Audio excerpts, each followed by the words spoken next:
Hi everyone, welcome back to explore literature. इस video के अंदर हम डिस्कस करने वाले हैं आपका वेक कोर्स इमोशनल इंटेलिजेंस के यूनिट नंबर 2। तो इंपॉर्टेंट क्वेश्चंस और यूनिट नंबर 1 ऑलरेडी अपलोड किए जा चुके हैं, तो प्लीज़ फर्स्ट चेकआउट दोस, तभी आप सेकेंड यूनिट को देखिएगा। बिकॉज आपको तभी पता लगेगा कि किस पर्सपेक्टिव से कैसे आपको अप्रोच करना है इस यूनिट को, किस टाइप के क्वेश्चंस आ सकते हैं। तो वो आपको इंपॉर्टेंट क्वेश्चन की जो वीडियोज़ है वो देख के पता लगेगा। तो पहले आप वो देखिएगा, then only come and see this video. ठीक है, ये वाला चीज़ कर लीजिएगा। देन अगर आपने अभी तक सब्सक्राइब नहीं किया है चैनल को तो पहले वो कर लो, अपने दोस्तों को शेयर कर दो। एंड ऑल्सो फीडबैक देना ना भूलें। अगर आपको अच्छा लगता है तो अच्छा कमेंट करो, लाइक करो। अगर बुरा लगता है तो गिव ए सजेशन कि भैया इस तरीके से आपने थोड़ा कम किया है, तो आप इसे इस तरीके से इम्प्रूव कर लीजिएगा। तो वो positive feedbacks and criticisms will also be appreciated है। बस अपना फीडबैक दो so that we can get to know each other कि हम किस तक पहुंच रहे हैं and how are audience are. तो वो इंटरेक्शन ऑनलाइन मीडियम में सिर्फ इसी तरीके से हो सकता है। We people are not standing in front of each other कि मैं आपको पढ़ा रही हूँ, आप लोग पढ़ रहे हैं। तो वो क्लास वाला environment is only when you people are giving your feedbacks. Alright, so यही बोलना था मुझे। Now without wasting much of a time let's start the video. तो बात करें यूनिट 2 के सिलेबस की, तो इसके अंदर 2 आपके सब टॉपिक्स हैं। यूनिट का नाम है पर्सनल कॉम्पिटेंस। इसके सब टॉपिक्स हैं self awareness and self management, जिसके अंदर हम डिस्कस करेंगे ऑब्जर्विंग एंड रिकॉग्नाइजिंग वंस ऑन फीलिंग, knowing one's strength and area of development, managing emotion, anxiety, fear and anger। देखो, अगर इस कोर्स को इंट्रोड्यूस किया गया है, मैंने जो आर्ट ऑफ बीइंग हैप्पी है उसमें भी यही चीज़ बोली थी। तो यहाँ पे कुछ ना कुछ प्रॉब्लम्स हैं। मतलब कि जो यूथ है वो अपने जो फीलिंग्स हैं उनको चैनलाइज नहीं कर पा रहा है, वो उनको समझ नहीं पा रहा है। That's why this kind of value addition courses are added into a course. इसलिए एग्जाम के साथ साथ आपको ये भी समझना ज़रूरी है कि भाई इसका प्रैक्टिकल एप्लीकेशन क्या है। पेपर में लिखना इज़ अ डिफरेंट थिंग, लेकिन आपकी लाइफ में क्या चेंजेस आएंगे इसको पढ़ने के बाद, इसको समझने के बाद, वो ज़्यादा मायने रखते हैं मेरे लिए रेदर देन ये एग्जाम। बिकॉज बहुत जनरल क्वेश्चंस आएंगे, उसमें ज़्यादा कुछ है नहीं। If you read it even before 1 day of A exam तो हो जाएगा, इतना कुछ होता नहीं है जो छोटे छोटे वेक कोर्सेज होते हैं उनके अंदर। बट इम्पॉर्टेंट थिंग इज़ कि आप इससे क्या फीडबैक्स ले रहे हैं, आप कैसे समझ रहे हैं अपनी इमोशनल हेल्थ को, मेंटल हेल्थ को। तो that is important for us. So our first topic is self awareness. Self awareness का मतलब होता है कि आप किस तरीके से अपनी जो इमोशंस हैं उनको रिकॉग्नाइज करते हैं, कैसे अंडरस्टैंड करते हैं अपनी स्ट्रेंथ को, वीकनेस को, वैल्यूज़ को, मोटिवेशंस को। सिंपल भाषा में अगर बात करें, पूरा डेफिनेशन देखो ये पेपर में आपको लिखना है, लेकिन अगर हम समझने की तरीके से इसकी बात करें तो क्या होता है सेल्फ अवेयरनेस, कि आपको पता होना चाहिए अपने बारे में, क्या मेरे अंदर कमियां हैं, क्या खामियां हैं, क्या मेरे अंदर गुण है, अवगुण है। तो वो सारी चीज़ें आपको पता होनी चाहिए, कहाँ मुझे काम करने की ज़रूरत है, कौन सी चीज़ें हैं जो मुझे परेशान करती हैं। तो अगर आप ये चीज़ें समझ जाते हैं तो उसे बोलते हैं सेल्फ अवेयरनेस, कि आदमी को अपने बारे में पता है कि वो कैसा है, क्या उसके अंदर कमियां और खामियां हैं। तो ये हमारा आ जाएगा सेल्फ अवेयरनेस के अंदर। ये पीपीटी आपको प्रोवाइड कर दी जाएगी टेलीग्राम पे, तो यहाँ पे नोट्स बनाना एंड ऑल में ज़्यादा मत फंसना। Just listen to me whatever I am saying. I assure you कि अगर आपने एक बार इसको ध्यान से सुन लिया, आपको सिर्फ एग्जाम से पहले एक बार रिवीजन करना है, दोबारा पढ़ने की भी ज़रूरत नहीं पड़ेगी। तो इसलिए ध्यान से सुनो, अभी नोट्स बनाने पे मत लगो। Will share that PPT. तो हमने देखा कि सेल्फ अवेयरनेस की डेफिनेशन क्या है। अब बात करते हैं उसके की कंपोनेंट्स के बारे में, कि कौन कौन सी चीज़ है जो मिलके सेल्फ अवेयर बनाती है कि भैया ये चीज़ हो गई ना तो आप सेल्फ अवेयर हो गए।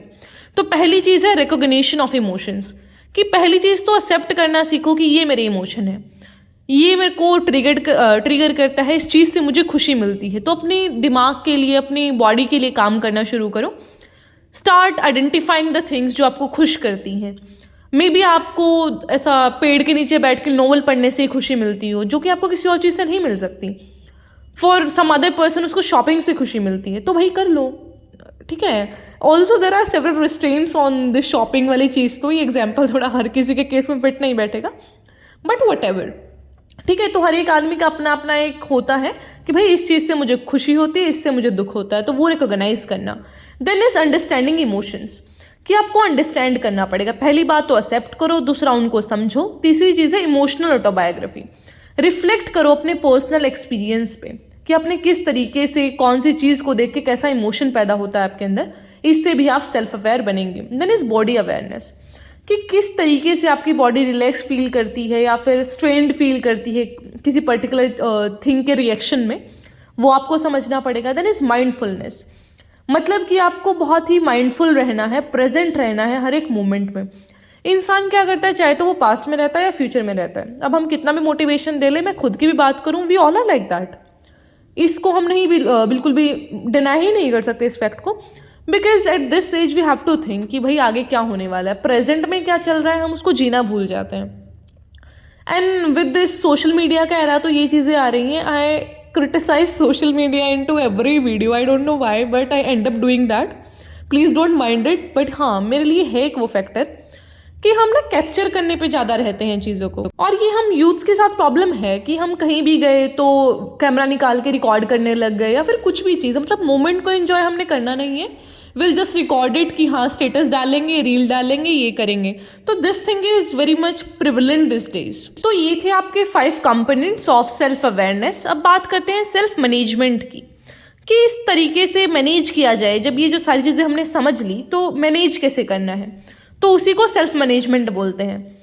थोड़ा सा किताबी डेफिनेशन को देखें तो it is the ability to recognise, understand and regulate one's own emotions effectively, कि आप किस तरीके से अपने इमोशंस को रिकॉग्नाइज करेंगे, अंडरस्टैंड करेंगे एंड रेगुलेट करेंगे। यहाँ पे आपको ध्यान में रखना है कि आपका इमोशनल स्टेट क्या है, कौन सी चीज़ें आपको ट्रिगर करती हैं, किन से आपको खुशी मिलती है।